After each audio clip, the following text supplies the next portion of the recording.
Hello and welcome to another video from Snoozer Gaming, and this is your quick start guide to getting started as quickly as possible in the world of Icarus. And here we're choosing an open world. We're choosing the Olympus map because I haven't paid for the add-on, and we're going to set it to easy, and I advise you to do easy to begin with. The desert level as well as the mountains and the snow area are going to be very difficult, so if you're just starting out, it's probably best to start in conifer where the conditions are comfortable. We start the game off by crash landing down onto the planet in a spacecraft, and you see the world for the first time.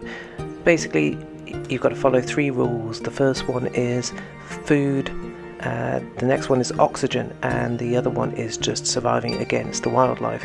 So everything you see here at this stage, collect it, whether it's stones, sticks or pumpkins or berries. Start harvesting, because all of those things will be useful to you in these early stages of the game. The first things that you're going to find really useful to craft is the pickaxe and the axe, and they are built using stones and sticks. So here in the crafting menu you can see those two items now available to craft. So if you build the pickaxe first, you can very quickly then get the additional stone that you need to make the leftover axe. So here I would just head to the nearest stone with the pickaxe and give that a good bashing. And that should give you enough stone to then make the axe. And now we've got the two essential tools. So you've got the stone and the wood piles. Even though you're not gonna actually find those useful to begin with, it's a good idea to create them, and that will unlock additional things you can create. So when you cut trees down, you have to then cut down the individual planks of timber, and then that will give you those individual planks to harvest. So there's a log that is being dismantled into planks, and you might meet a wolf or two along the way. They're fairly easy at this stage of the game, and killing them does give you a boost in your levels as well. So there's the first wood pile created.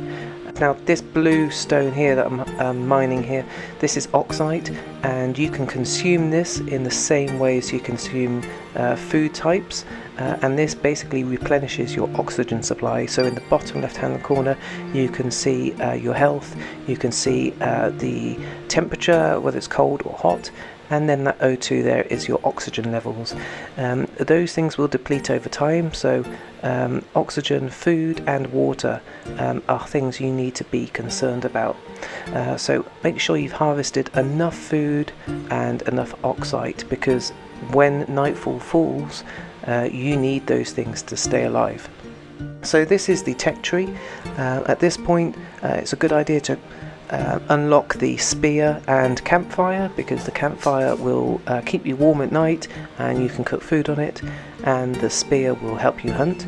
And then in terms of the talents, you can unlock any of these, but I tend to prefer to unlock things that help you harvest faster and live longer. So there's plenty of options across there. So here we've got a body of water. If you go into the water, you have to watch out for piranhas. They can be a bit nippy. They'll come right up to you and attack, but it's kind of handy because you don't have to swim too far and you can kill them and use them for food.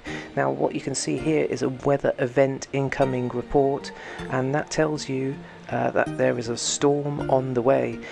So rather than hunting and continuing to fish, what I should be doing now is heading for some shelter, but I just want to kill this fish first, and so I can harvest that fish and you can get some fish chunks in return.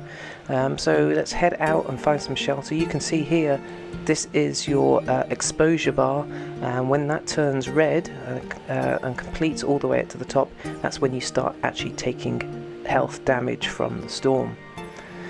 Here I've got red exposure warning and also got low oxygen. So in this situation I need to consume some oxide to replenish my oxygen. here's the oxeye. Just consume the stack and that should replenish things. So on the map here you can see there's a strip of rocks on this level here. This is a good location to find shelter. There's a number of different little nooks in the rock that you can hide in, as well as some caves as well, but you have to watch out for bears in the caves and other dangers. So this is a good place to shelter from the storm. So I think this is a good place to set up camp. You can see my hunger icon appearing there. So there's loads of pumpkins, loads of berries around.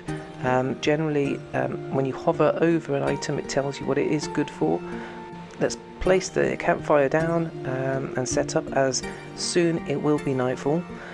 You can just drag in your leftover planks of wood into it, and then you can ignite it. You can see darkness setting in now, which is perfect timing to set up a campfire. You don't want to be roaming around in the wilderness without having set up camp, because when darkness falls, it is very dark. So I'm going to add some different things to the campfire. You can add rotten meat, which kind of acts as a coal, so that's that spoiled meat there, or you can add pumpkins. There are many different combinations of things you can add to make food.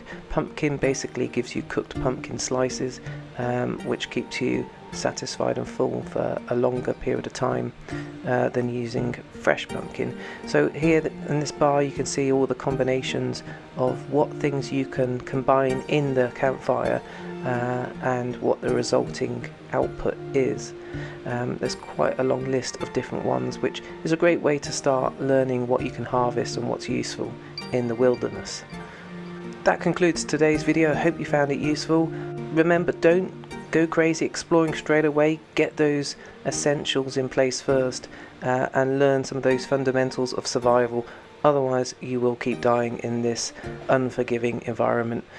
Hope you enjoyed the video and catch you soon.